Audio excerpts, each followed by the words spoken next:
الحمدللہ رب العالمین والصلاة والسلام علی سید الانبیاء والمرسلین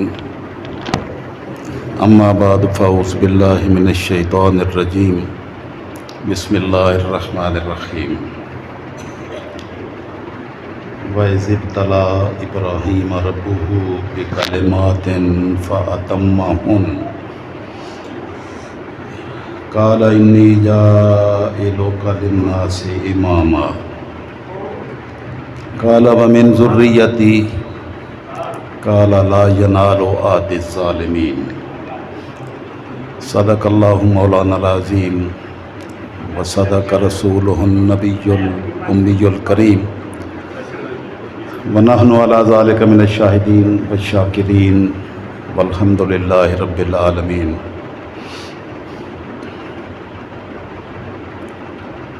معزز حاضرین و ناظرین و سامعین،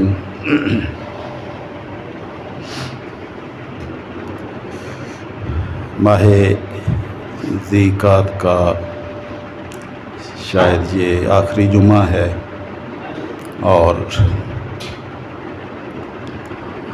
اس کے بعد اگلا جمعہ انشاءاللہ العزیز ماہ ذی الحج میں آئے گا۔ اللہ رب العزت نے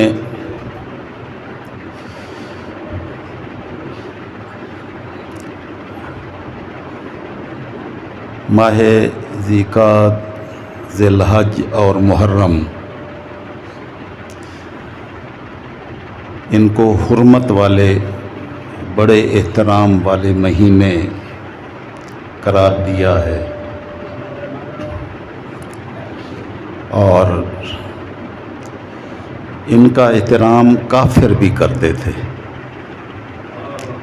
صرف امت مسلمہ کے افراد نہیں بلکہ ان مہینوں کا احترام کافر بھی ملحوظ خاطر رکھتے،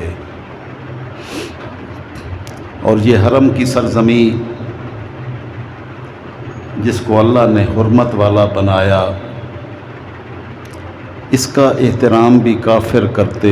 بڑے سے بڑا دشمن بھی اگر اس زمین پر داخل ہو جاتا تو وہ امن میں ہو جاتا، دشمن اپنی تلواریں نیام میں ڈال لیتے اور کوئی اس میں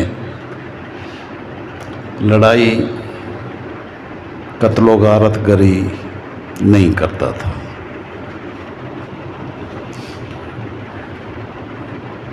یہ اس سرزمین کو، اس مکہ مکرمہ کو، یہ عزتیں اللہ رب العزت نے جس ہستی کی صدقے میں عطا فرمائی وہ جد الانبیاء سیدنا ابراہیم خلیل اللہ کی ذات ہے۔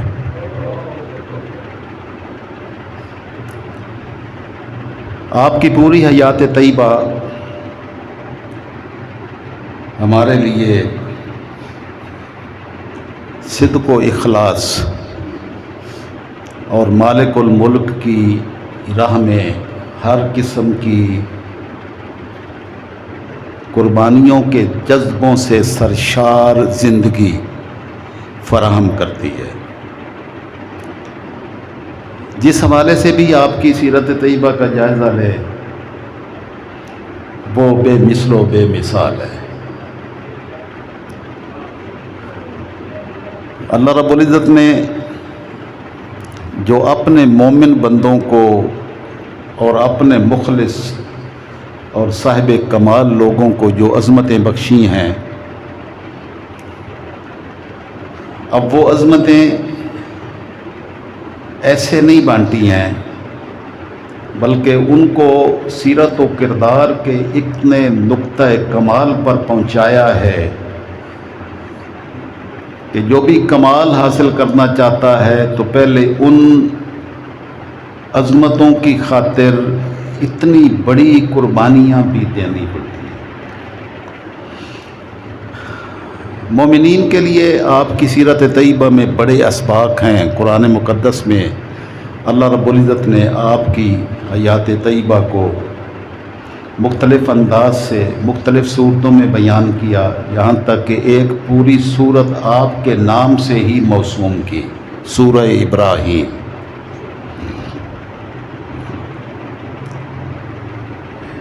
یہ میں نے سورہ بقرہ کی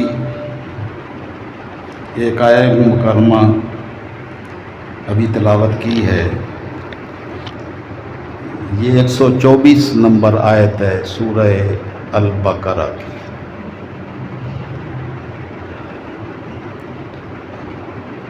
اللہ رب العزت نے اپنے محبوب صلی اللہ تعالی وسلم کو اور براہ راست حکم فرمایا اور ان کے ذریعے پوری امت کے افراد کو اس طرح متوجہ کیا، وَإِذِ ابْتَلَىٰ إِبْرَاهِيمَ رَبُّهُ، اے میرے محبوب صلی اللہ تعالی وسلم ذرا یاد کریں، اب یہ قیامت تک آنے والے ہر مسلمان کو یاد کرنے کا حکم رب ذوالجلال نے دیا ہے کہ تمہارے اوپر لازم ہے کہ تم ان ہستیوں کا تذکرہ کرتے رہو اور ان کی یاد تمہارے دلوں سے نکل نہ سکے، کیونکہ جو اللہ کے مقبول بندے ہوتے ہیں وہ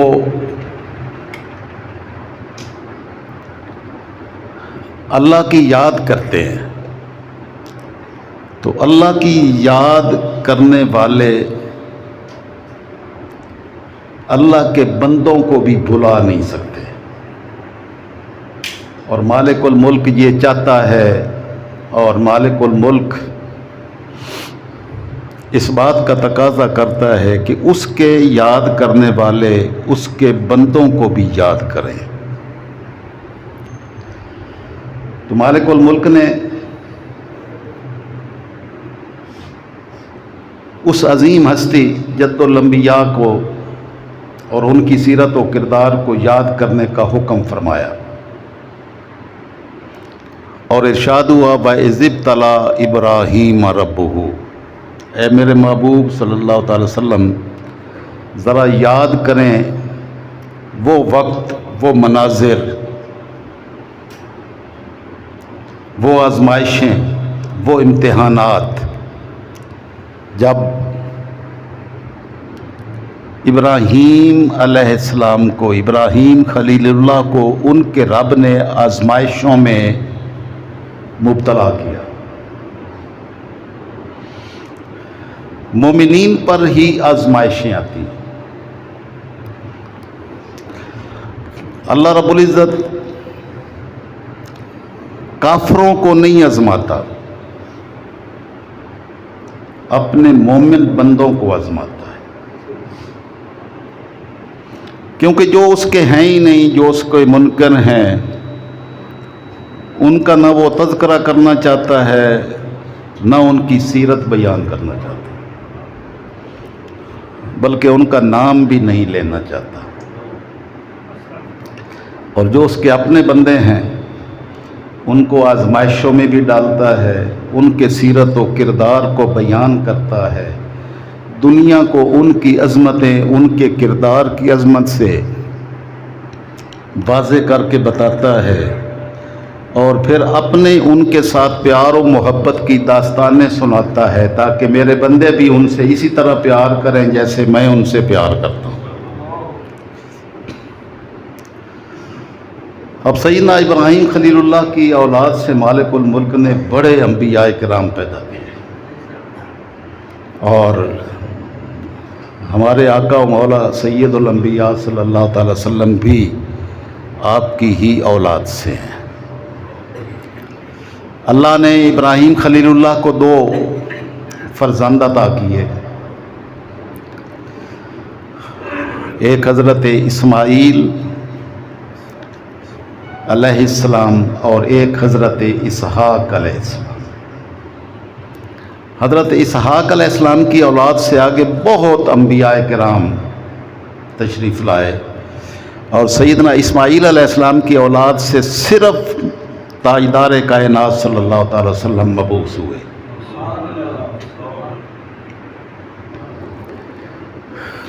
یعنی سیدنا اسماعیل اور تاجدار کائنات کے درمیان آپ کی لڑی میں اور کوئی نبی و رسول نہیں آیا۔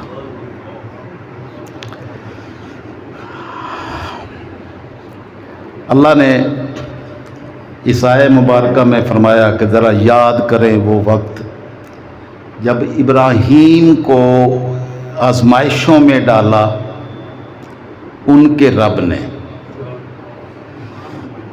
اب اس کے بیان میں کتنی محبت، کتنی الفت ہے، کتنی چاہت، کتنی چاشنی ہے، کتنی اپنائیت ہے۔ اللہ نے پہلے اپنے نبی کا نام لیا، اپنا نام بعد میں لیا۔ وَإِذِ ابْتَلَىٰ، یاد کرے وہ وقت جب آزمائشوں میں آزمایا۔ اب آزمانے والا رب تھا،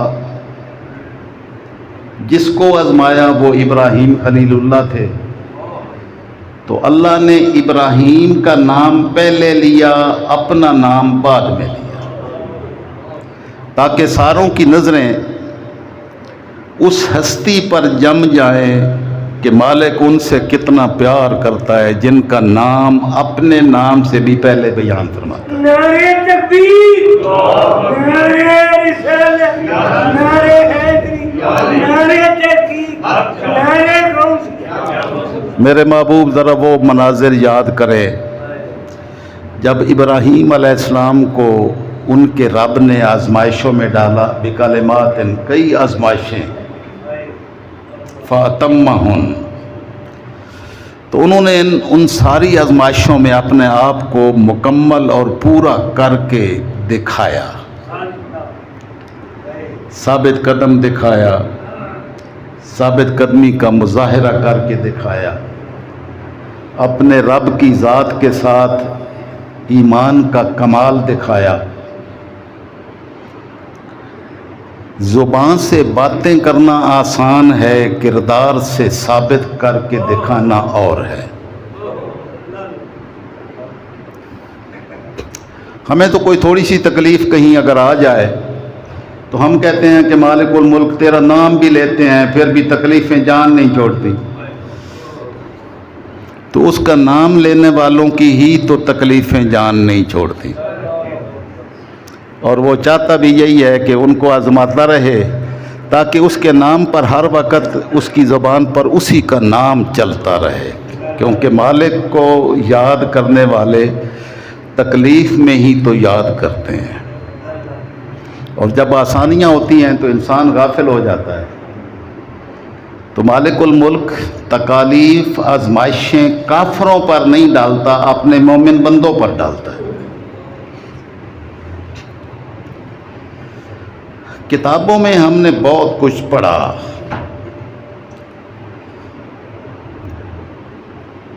لیکن کبھی اپنے آپ کو اس مقام پر کھڑا کر کے سوچا نہیں ہے۔ اب کہاں اکیلا تن تنہا، اکیلا ابراہیم خلیل اللہ، باقی ساری دنیا کفر، ساری دنیا کفر۔ اور جب آپ نے کلمہ حق اس نمرود کے سامنے پیش کیا،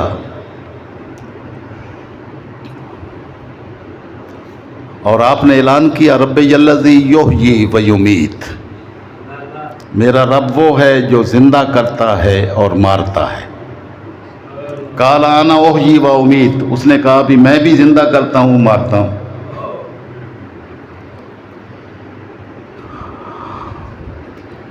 کیسے؟ ایک موت کے سزا یافتہ قیدی کو آزاد کر دیا، دیکھیں میں نے زندہ کر دی۔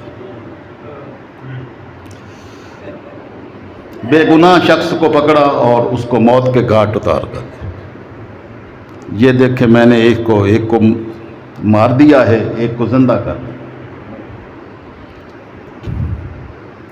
سارا بھرا مجمع ہے، کفر کا مجمع ہے، بادشاہ بھی کافر ہے، تن تنہا اکیلا مومن ابراہیم خلیل اللہ. تو اتنے کفر کے مجمع میں اور ساری دنیا کے کافروں کے سامنے اکیلا اپنے رب کی عظمتوں کا بیان کرنے والا خلیل اللہ کہلاتا ہے. اللہ کا خلیل، جس نے باقی ساری دوستیاں چھوڑ دی ہیں، صرف اللہ کو اپنا دوست بنایا، اس کو خلیل کہتے ہیں. تو نعرہ لگایا ہے ساری دنیا کفر کے سامنے. تو اس نے کہا یہ میں بھی کام کرتا ہوں. تو آپ اگر کہتے ہیں کہ بھئی یہ جو مار دیا ہے نا، اس کو آپ زندہ کر کے دکھاؤ، تو ساری بات کھل جانی تھی. لیکن آپ نے فرمایا کہ یہ تو احمق لوگ ہیں، اتنی بڑی بات ان کو سمجھ نہیں آنی. آپ نے فرمایا ربی الذی ان اللہ یاتی بالشمس من المشرق فات بہا من المغرب. میرا رب سورج کو مشرق سے طلوع کرتا ہے اور مغرب میں غروب کرتا ہے.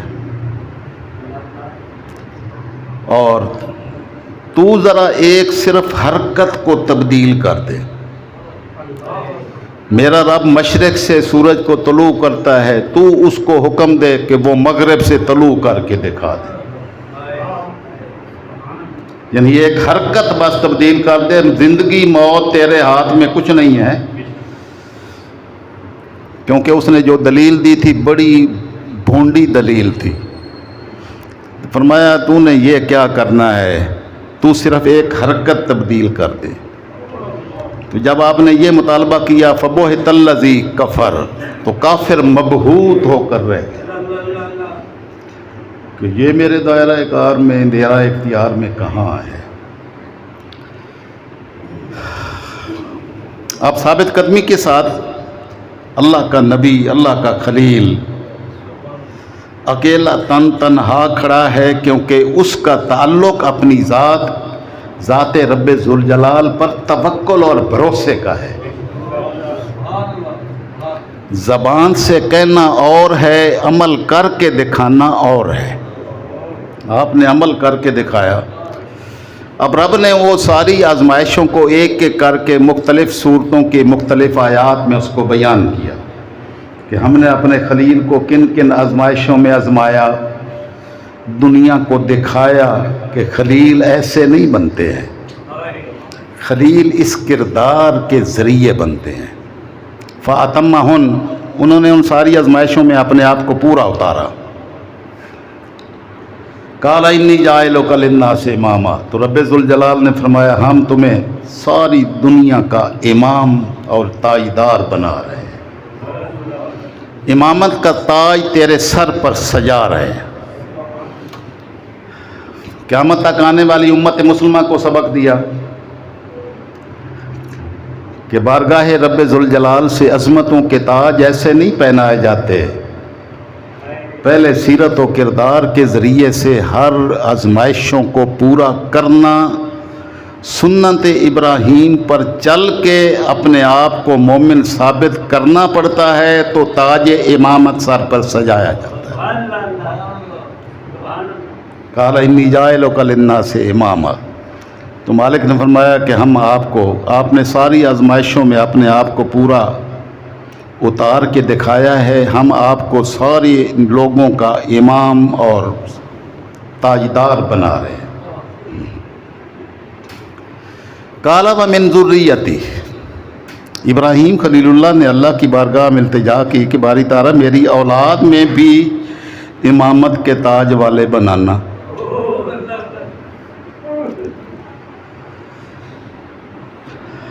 قال لا ینال عہد الظالمین، اے میرے خلیل جو تیری سنت اور تیرے طریقے پر چلے گا ان کو تو ہم تاج امامت پہنائیں گے، لیکن جو تیرے راستے سے ہٹ جائیں گے ان ظالموں کے ساتھ ہمارا امامت کا کوئی وعدہ نہیں ہے. ظالموں کو ہم نہ عظمتیں بخشتے ہیں اور نہ کامیابی اور کامرانی ان کا مقدر بنتی ہے. کامیابی اور کامرانی صرف ان کو نصیب ہوتی ہے جو عدل و انصاف کا پیکر ہوتے ہیں۔ مومن ہونے کے باوجود جو شخص سیرت انبیاء کو اپنے من میں ڈالنے کی کوشش نہیں کرتا، عظمتیں اس کے سر کا تاج نہیں بنتی۔ یہ اتنی سستی چیز نہیں ہے کہ ہر ایک کو عطا کر دی جائے، یہ آزمائشوں کے بعد سر پر سجائی جاتی ہے۔ تو یہ سبق دیا ساری قیامت تک آنے والے مسلمانوں کو۔ اب ہم تعداد میں 2 ارب کے قریب ہیں، وسائل کی بھی کوئی کمی نہیں ہے۔ غزہ کے مسلمان اور بچوں عورتوں پر اچھالتے ہوئے ان کے وجود بمبوں سے بکھرتے ہوئے ان کے وجود امت مسلمہ کو نظر نہیں آتے، اور ہمارے حکمران، ہمارے لوگ دنیا کفر کے آنکنے تو بچھے چلے جاتے ہیں، اپنے مالک کے حکم کی تعمیل میں ایک قدم نہیں اٹھاتے۔ تو اللہ نے فرمایا لا ینالوا عہد الظالمین، میرا یہ وعدہ ہے جو آپ کی سیرت پر چلے گا ہم ان کو عظمتوں کے تاج پہنائیں گے، لیکن جو ظالم لوگ ہیں ان کے ساتھ ہمارا کوئی وعدہ نہیں ہے۔ ظالموں کے ساتھ کوئی وعدہ امامت نہیں ہے۔ امامت اور سرخروئی صرف ان کو نصیب ہوتی ہے جن کو مالک الملک وہ سیرت و کردار بھی عطا فرماتا ہے جو اس کے خلیل اور اس کے راستے پر اور اس کے کردار کے حامل لوگوں کو اللہ عطا فرماتا ہے۔ ظالم کبھی سرخرو نہیں ہو سکتا۔ ایک جملہ مجھے بڑا پیارا لگا، مولانا روم نے شاید اس کو بیان کیا ہے کہ 2 بندے مجھے تلاش کرتے کرتے زندگی گزر گئی، 2 بندے ملے نہیں ہیں۔ آپ بھی یہ ذہن میں ہمیشہ رکھنا، یہ بڑا آسان سا لفظ ہے، آسان سا جملہ ہے، سبق بہت بڑا ہے۔ انہوں نے فرمایا کہ میں ڈھونڈتا رہا ساری زندگی ایک بندہ جس نے اللہ کی راہ میں خرچ کیا ہو اور غریب ہو گیا ہو، یعنی اللہ کے نام پر دینے والا کبھی غریب ہو گیا ہو۔ میں ساری دنیا میں بندے تلاش کرتا رہا، مجھے وہ بندہ نہیں ملا، کیونکہ اللہ کے نام پر دینے والا کبھی غریب ہو ہی نہیں سکتا۔ رب کی غیرت گوارا ہی نہیں کرتی کہ اس کا میرے ساتھ تعلق ہے اور اس کو میں دنیا کا محتاج کر دوں، کبھی نہیں کرتا۔ اور دوسرا وہ بندہ تلاش کرتے زندگی گزر گئی لیکن ملا نہیں ہے جس نے ظلم کیا ہو اور ظلم کے انجام سے بچ گیا ہو۔ ظلم کا انجام تباہی و بربادی اور ہلاکت ہے۔ دنیا میں جس نے بھی ظلم کیے وہ ظلم کے انجام تباہی اور بربادی اور ہلاکت سے بچ نہیں سکا، کوئی بھی ہو، نہ پیچھے بچا ہے نہ اب بچے گا اب موجودہ دور میں، اور نہ آگے قیامت تک کوئی بچے گا۔ ظالم اپنے ظلم کے انجام سے دوچار ہو کر ہی رہتا ہے۔ اس لیے ہر بندہ مومن کو کوئی زیادتی اور ظلم کرتے ہوئے یہ پہلے سوچنا چاہیے کہ اس کا انجام کیا ہوگا۔ مالک الملک ہے، وہ اکیلے ابراہیم سے سب کچھ کروا لیتا ہے۔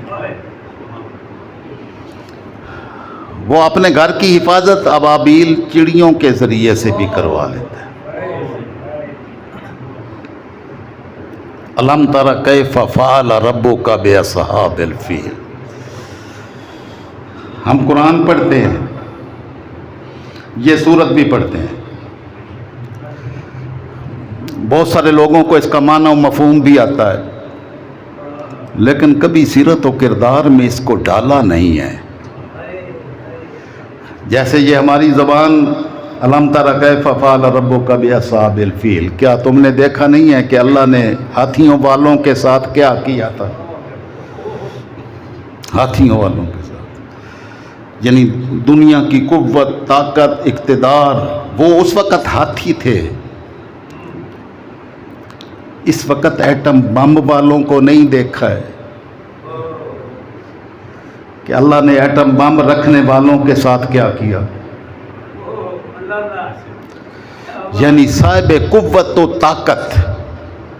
اصحاب فیل کا مطلب ہے کہ اس وقت طاقت کا سارا مرکز یہی ہاتھی، لشکر، ساز و سامان تھا.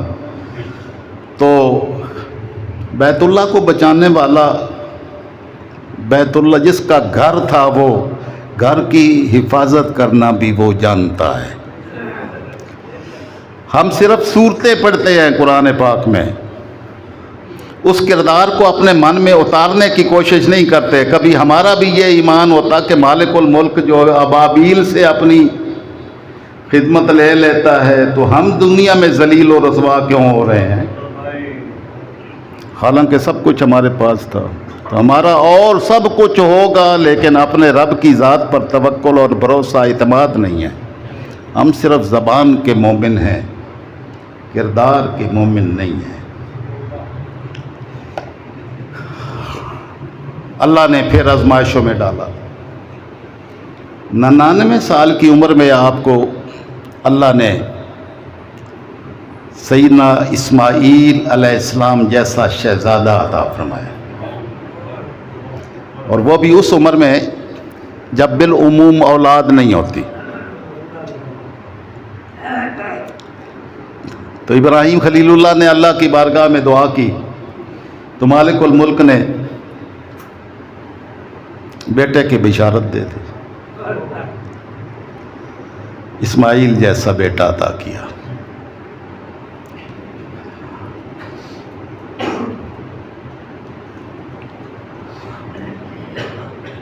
جو سید الانبیاء صلی اللہ تعالی وسلم کے دادا ہوں، ان کے چہرہ انور کی عظمتیں اور کمالات کیا ہوں گے.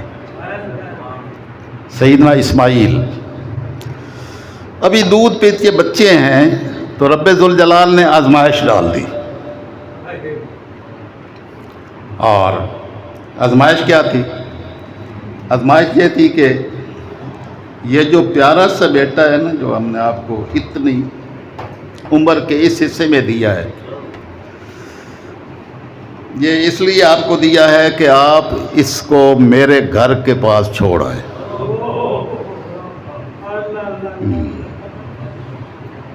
اس کو میرے گھر کے پاس چھوڑ آئے. دودھ پیتے اسماعیل کو جو اتنی تمناؤں اور آرزوؤں اور دعاؤں کے ذریعے سے حاصل کیا گیا ہو، اور وہ سید الانبیاء صلی اللہ تعالی وسلم کے دادا ہوں، تو اللہ کا حکم ہو کہ اس کو میرے گھر کے پاس چھوڑائیں. تو آپ کی پیدائش ار کے مقام میں ہوئی ہے، یہ عراق کا حصہ ہے. یہ بابل اور نینوا 2 سلطنتیں تھیں، وہاں اسماعیل علیہ السلام کی پیدائش ہوئی. وہاں سے آپ ہجرت کر کے شام گئے. پہلے مصر گئے، پھر وہاں سے شام آئے. وہاں یہ شہزادے پیدا ہوئے. تو بس وہ پیدائش کے بعد ہی ابھی دودھ پیتے بچے تھے، مالک نے فرمایا ان کو میرے گھر کے پاس چھوڑائیں. کوئی 3000 کلومیٹر کا فاصلہ ہے شام سے مکہ مکرمہ، جہاں اللہ کا گھر ہے. بیت اللہ شریف جن کو زیارت نصیب ہوئی ہے ان کو تو عملاً آنکھوں سے زیارت نصیب ہوئی، تصاویر اور ویڈیوز کے ذریعے تو ہر بندے نے ہی دیکھا ہے. اس وقت یہاں بیت اللہ بھی نہیں تھا. بیت اللہ کی دیواریں طوفان نوح میں ختم ہو گئی تھیں، اور وہ جو اس کی بنیادیں تھیں وہ بنیادوں کا بھی پتہ نہیں چلتا تھا. 3000 کلومیٹر کے فاصلے سے سیدنا ابراہیم خلیل اللہ اپنی اہلیہ سیدہ ہاجرہ اور ان کے صاحبزادے حضرت اسماعیل کو لے کر پیدل آئے.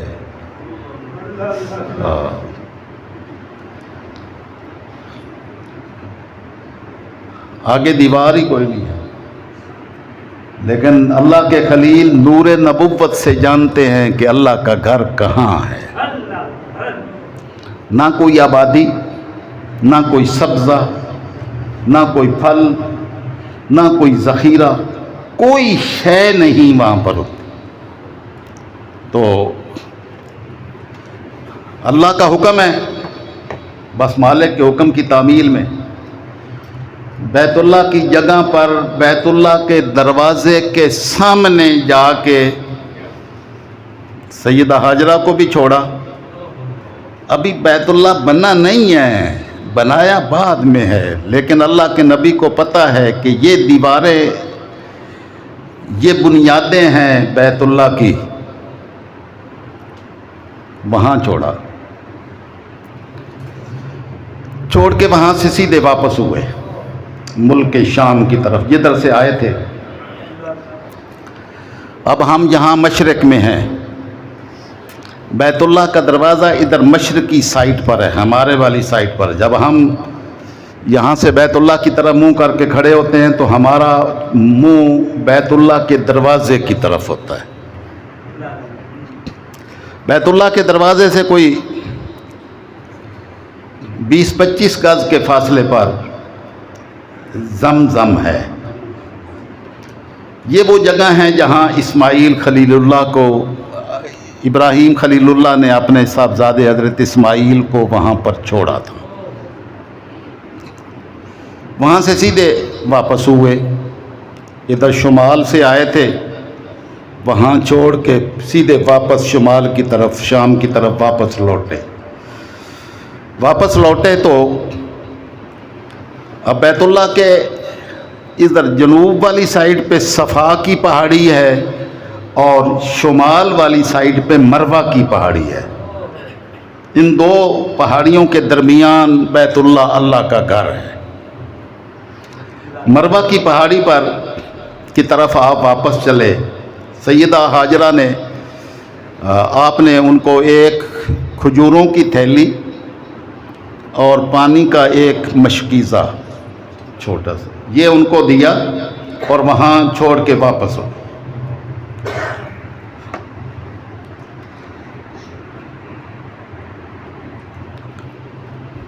جب واپس چلے تو سیدہ ہاجرہ پیچھے چلیں ابراہیم خلیل اللہ کے.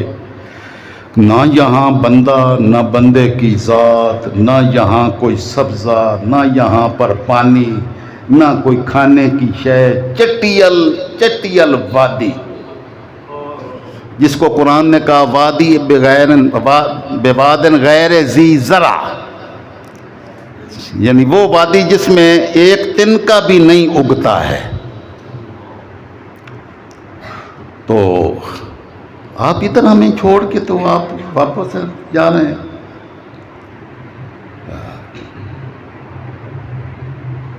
آپ کہاں جا رہے ہیں؟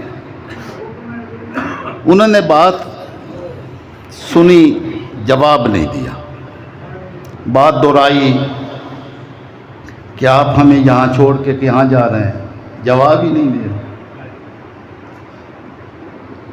پھر دہرائی، جواب ہی نہیں دیا. آخر سیدہ ہاجرہ نے آپ سے کہا اللہ امرا کا بہذا، کیا اللہ نے آپ کو ایسا کرنے کا حکم دیا ہے؟ آپ نے فرمایا نام، ہاں. بس یہ جواب سننا تھا. سیدہ ہاجرہ کے قدم وہاں تھم گئے. آپ نے فرمایا اے اللہ کے خلیل، پھر آپ جائیں. اذن لا یضیعن اللہ، جس اللہ نے ہمیں یہاں چھوڑنے کا حکم دیا ہے وہ ہمیں کبھی ضائع نہیں ہونے دے گا. ہمارا محافظ وہی رب ذوالجلال ہے جس کے حکم سے آپ ہمیں چھوڑ کے جا رہے ہیں. اب ہمیں آپ کی ضرورت نہیں ہے. اب آپ جائیں، ہم جانے، ہمارا اللہ جانے. نعرہ تکبیر، نعرہ رسالت، نعرہ حیدری، نعرہ تحقیق، نعرہ غوث. اس کو توکل کہتے ہیں، اس کو اپنے رب کی ذات پر بھروسہ کہتے ہیں. اس کو ایمان کی شمع کہتے ہیں، اس کو ایمان کا نور کہتے ہیں۔ کبھی سوچا ہم نے کہ ہمارے اندر کوئی ایمان کی اس کرن کی کوئی کروڑواں حصہ بھی کہیں موجود ہے؟ ظاہری اسباب حالات سارے دیکھیں، کوئی شے نہیں ہے۔ آپ اپنے صاحبزادے کو اپنا دودھ پلاتی ہیں، وہ چند کھجوریں تھیں وہ ختم ہو گئیں، پانی بھی ختم ہو گیا، اب نہ پانی ہے، نہ کھانے کو کوئی شے ہے، نہ کوئی شیلٹر ہے، نہ کوئی کمرہ ہے، نہ کوئی جگہ ہے، نہ کوئی بندہ ہے۔ آپ وہاں سے اٹھیں تو صفا کی پہاڑی جو جنوب والی سائڈ پر ہے یہ وہاں سے قریب تھی، آپ اس پر چڑھی، بس شاید کوئی آگے اس پہاڑی کے پیچھے کوئی آگے پیچھے کہیں کوئی بندہ نظر آئے، کوئی نہیں۔ وہاں سے پھر اتنی، اب وہ مروہ کی پہاڑی کی طرف آگے نشیب تھا، نشیب آیا جب تو وہاں اسماعیل نظر نہیں آ رہے تھے، اس کو تو وہاں پر ہی بٹھایا تھا، تو وہ نظر نہیں آئے تو آپ وہاں پر دوڑ پڑی۔ آقا نے فرمایا کہ یہ سعی ہے جو ہر بندہ مومن کو رب نے حکم دیا ہے کہ میری ہاجرہ یہاں دوڑی تھی، تم بھی دوڑو گے تو حج قبول کروں گا، میری اس بندی کی ادا کو تم اپناؤ گے تو میں تمہارا حج قبول کروں گا۔ اب دوڑنا کون سی عبادت ہے، لیکن اللہ کے بندوں کی یاد میں دوڑا جائے تو دوڑنا بھی رب ذوالجلال کی عبادت بن جاتا ہے۔ تو آقا علیہ السلام نے فرمایا ذالک سعی، یہ سیدہ ہاجرہ کا دوڑنا یہی ہر بندہ مومن کو قیامت تک اپنانے کا حکم دیا گیا، یہی سعی کریں گے تو حج ہوگا۔ مروہ کی پہاڑی پر پہنچے، وہاں بھی کچھ نہیں ہے، پھر آئیں صفا کی طرف، یہ 7 چکر لگائے، اللہ نے 7 چکر لگانے سیدہ ہاجرہ کے چلنے کو مومنین کی قیامت تک آنے والے حاجیوں کے لیے، عمرہ کرنے والوں کے لیے صحیح بنا دیا۔ تو بس یہی یہاں پر میرے پاس آ کے یہی عبادت کرو گے کہ میری ہاجرہ کی سنت ادا کرو گے، بس اسی کو میں حج کے طور پر قبول کروں گا۔ اب جب سیدنا ابراہیم علیہ السلام واپس جانے لگے تھے، یہ تو سیدہ ہاجرہ کی سعی اس کے بعد ہوئی، تو ادھر پرندے دیکھے سیدہ ہاجرہ سلام اللہ علیہا نے، تو ادھر مختلف روایات ہیں کہ جبریل امین نے پر مارا یا اسماعیل علیہ السلام نے ایڑی رگڑی تو زمزم پھوٹا۔ جبریل امین آئے تو وہ بھی اسماعیل کی خاطر ہی تو آئے تھے، اگر انہوں نے پار مارا تب بھی ابراہیم سیدنا اسماعیل کی خاطر ہی چشمہ پھوٹا۔ تو وہاں پر پانی کا وہ چشمہ پھوٹا جو قیامت تک آنے والے سارے پانیوں کا سردار ہے۔ پانی اگر کچھ عرصہ رکھا جائے تو وہ خراب ہو جاتا ہے۔ زمزم کے اندر یہ اللہ نے اپنے سید الانبیاء نبی کے دادا کے لیے جس زمزم کو جاری کیا تھا وہ قیامت تک بھی پڑا رہے تو اس کا ذائقہ، ٹیسٹ، اس کا رنگ کبھی خراب نہیں ہوگا۔ زمزم کی خصوصیت یہ ہے، میرے پاس شاید 25-30 سال پہلے کا بھی زمزم پڑا ہے، اس میں کچھ بھی تبدیلی نہیں آئی۔ تو وہاں پر کھڑے ہو کر سیدنا ابراہیم خلیل اللہ نے، جب ابھی یہ زمزم نہیں پھوٹا، یہ توکل کرنے والوں کے لیے پھوٹتا ہے، اللہ پر بھروسہ کرنے والوں کے لیے پھوٹتا ہے، وہاں پر آپ نے کھڑے ہو کر یہ دعا کی تھی، ربنا انی اسکنت من ذریتی بواد غیر ذی زرع عند بیتک المحرم، باری تعالیٰ میں نے اپنی آل اولاد کو تیرے گھر کے پاس تیرے حکم کی تعمیل میں چھوڑ دیا۔ کیوں چھوڑا ہے؟ ربنا لیقیموا الصلاۃ، باری تعالیٰ وہ تیری نماز ادا کریں، نماز ادا کرنے کے لیے چھوڑا ہے، تیرے گھر کے پاس نماز پڑھیں۔ فجعل افئدۃ من الناس، اب باری تعالیٰ تیرا کام ہے کہ تو لوگوں کے دلوں میں ایسی آرزوئیں پیدا کر دے تہوی الیہم کہ وہ ان کی محبت میں گرتے پڑتے پوری دنیا کے کونے کونے سے آئیں اور ایک ہی آرزو کے لے کے آئیں کہ سید الانبیاء صلی اللہ تعالی علیہ وسلم کی زیارت کے لیے جا رہے ہیں، آپ کی دادا کی زیارت کے لیے جا رہے ہیں، آپ کے دادا کی والدہ کی زیارت کے لیے جا رہے ہیں، ان کے وہ افعال و اعمال سر انجام دینے کے لیے جا رہے ہیں۔ فَجْعَلْ أَفْئِدَةً مِّنَ النَّاسِ، پہلی دعا یہ کی کہ باری تعالیٰ تیرے گھر کے پاس چھوڑا ہے تاکہ وہ نماز ادا کریں، اور تو لوگوں کے دلوں میں یہ کیفیات، یہ محبت، یہ آرزو پیدا کر دیں کہ دنیا کے جس کونے میں ہوں وہ تڑپتا رہے کہ میں کسی طرح ان کی زیارت کے لیے جاؤں۔ میں نے آپ کو ایک بات صرف ایک سمجھانی ہے، تہوی الیہم۔ ابراہیم خلیل اللہ نے دعا یہ نہیں کی تھی کہ باری تعالیٰ تیرے بیت اللہ کی زیارت کے لیے آئیں، بیت اللہ تو ابھی بنا ہی نہیں ہے۔ اللہ کے نبی خلیل اللہ نے، ابراہیم خلیل اللہ نے یہ دعا نہیں کی تھی کہ باری تعالیٰ لوگوں کے دلوں کو ایسا بنا دیں کہ وہ تیرے گھر کی زیارت کے لیے آئیں، یہ کہا ہی نہیں ہے، دعا ہی نہیں مانگی۔ دعا یہ مانگی ہے اپنی اولاد کو چھوڑ کے جا رہا ہوں، لوگوں کے دلوں کو بنا دیں کہ وہ میری اولاد کی زیارت کے لیے آئیں۔ تہوی الیہم، باری تعالیٰ جب وہ آئیں گے تو وہ تو جہاں تو شے اگتی کوئی نہیں ہے۔ وَارْزُقْهُم مِّنَ الثَّمَرَاتِ، باری تعالیٰ ان کو پھلوں کا رزق عطا فرما، لَعَلَّهُمْ يَشْكُرُونَ، تاکہ وہ تیرے شکر گزار بندے بنے۔ اب جہاں کچھ نہیں اگتا ان کے لیے ابراہیم خلیل اللہ نے دعا کی کہ باری تعالیٰ اتنے دنیا آئے گی یہاں پر تو ان کے کھانے کا سامان کرنا۔ تو اللہ نے، آپ نے مومنین کے لیے دعا کی تھی، اللہ نے فرمایا ہم رزق تو ہر ایک کو دیں گے، مومن کو بھی دیں گے، کافر کو بھی دیں گے۔ اللہ کبھی مومن کو رزق صرف دیتا ہو اور کافر کو نہ دیتا ہو، ایسا کبھی نہیں ہو، ہر ایک کو دیتا ہے، ٹھیک ہے، لیکن حلال رزق مومنین کو دیتا ہے۔ رزق حلال صرف مومنین کو دیتا ہے، رزق ہر ایک کو بانٹتا ہے۔ تو بس بندہ مومن کو صرف یہ دیکھنا چاہیے کہ جو مجھے رزق دیا جا رہا ہے کہیں حرام کا تو نہیں ہے، حلال رزق ہونا چاہیے۔ حلال رزق ہو تو من کے اندر حلال کی کیفیات اپنی جگہ پیدا ہوتی ہیں۔ ربنا انک تعلم ما نخفی وما نعلن، ابراہیم خلیل اللہ نے کہا کہ باری تعالیٰ تو جانتا ہے ہم دلوں میں کیا چھپائے ہوئے ہیں، ظاہر کیا کرتے ہیں، ہمارا ظاہر و باطن تیرے سامنے بالکل عیاں اور واضح ہے۔ وما یخفی علی اللہ من شیء فی الارض ولا فی السماء، اللہ کی ذات پر نہ آسمان میں کوئی شے مخفی رہتی ہے نہ کوئی زمین میں کوئی شے مخفی ہے۔ الحمدللہ الذی وہب لی علی الکبر اسماعیل و اسحاق، تمام تعریفیں اس اللہ کے لیے ہیں جس نے مجھے بڑھاپے میں اسماعیل اور اسحاق جیسے دو فرزند عطا فرمائے۔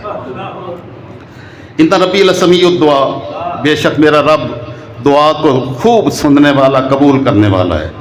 رب اجعلنی مقیم الصلاۃ، باری تعالیٰ مجھے بھی نمازی بنا، ومن ذریتی، اور میری اولاد کو بھی نمازی بنا۔ ہم دعائیں پتہ نہیں کیا کرتے ہیں، انجینئر بنا تو اتنے مالدار بنا تو اتنے محلات والا بنا تو اتنی جائیدادوں والا بنا۔ اللہ کا نبی اپنی اولاد کے لیے دعا کرتا ہے، باری تعالیٰ میری اولاد کو نمازی بنا۔ ربنا وتقبل دعا، اے ہمارے رب ہماری اس دعا کو شرف قبول عطا فرما۔ ربنا اغفر لی، باری تعالیٰ مجھے بھی معاف کر دے، ولوالدی، میرے والدین کو بھی معاف کر دے، وللمومنین، اور سارے ایمان لانے والے مومنین کو معاف کر دے، یوم یقوم الحساب، جس دن حساب قیامت کا دن قائم ہوگا۔ یہ دعا فرمائی، یہ رکوع ختم ہوا۔ یہ دعائے ابراہیم خلیل اللہ ہے۔ ابراہیم خلیل اللہ نے اپنے والدین کے لیے بھی دعا کی، کافر کے لیے دعا اللہ کا نبی نہیں کر سکتا۔ ابراہیم خلیلullah نے اپنے والدین کے لیے دعا کی ہے. اب ابھی کئی لوگوں کو یہ بھی شک گزر رہا ہے کہ ابراہیم خلیلullah کے والد کافر تھے. اللہ کے بندو، اگر والد کافر تھے تو ان کے لیے مغفرت کی دعا کیسے کر رہے ہیں؟ اور اگر اللہ کے نبی کے والد بھی اگر ایمان کی حالت میں نہیں ہیں تو کون مومن ہوگا؟ تو یہ اللہ رب العزت نے ہمیں انہی کی یادیں تازہ کرنے کے لیے یہ ایام دیے ہیں. یہ قربانی کے ایام ہیں. یہ ذی القعدہ ہے، اگلا جمعہ انشاءاللہ ذی الحج میں آئے گا. یہ قربانیاں، یہ حج، یہ ساری عمرے، یہ سعییں، یہ نمازیں، یہ سارا کچھ اللہ کے اس نبی ابراہیم خلیل اللہ کی یادوں کو تازہ کرنے کی شکلیں اور صورتیں ہیں. اور اللہ کو اپنے نبی سے اتنا پیار ہے، قیامت تک آنے والے ہر بندہ مومن کو انہی اداؤں کو ادا کرنے اور اسی کی سیرت کو اپنانے کو اپنی بارگاہ میں کامیابی اور کامرانی کی ضمانت فرماتا ہے. اللہ رب العزت اس روح کو اپنے من میں اجاگر کرنے کی توفیق نصیب فرمائے.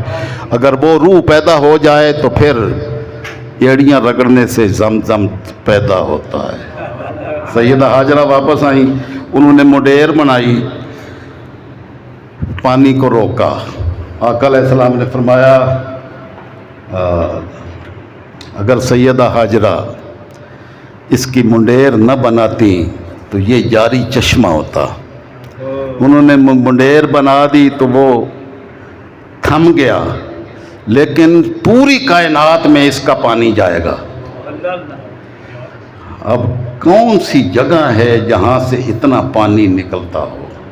ٹھیک ہے، اور وہ ختم بھی کبھی نہیں ہوگا، قیامت تک ختم نہیں ہوگا. اللہ ایسے ہی چشمے جاری کرتا ہے اپنے فرما بردار مومنین کے لیے جو اس کی یاد میں اور اس کی خاطر قربانیاں دیتے ہیں. مالک الملک اس طرح اسباب ان کے لیے پیدا فرماتا ہے. اپنی قربانیاں دیں لیکن صرف اللہ کی رضا کی خاطر، لوگوں کو دکھانے کے لیے نہیں. اپنے من میں اپنی عبادت کی لائن اپنے رب ذوالجلال کی بارگاہ کے ساتھ جوڑیں، کامیابی اور کامرانی مقدر ہوگی. وما علینا الا البلاغ.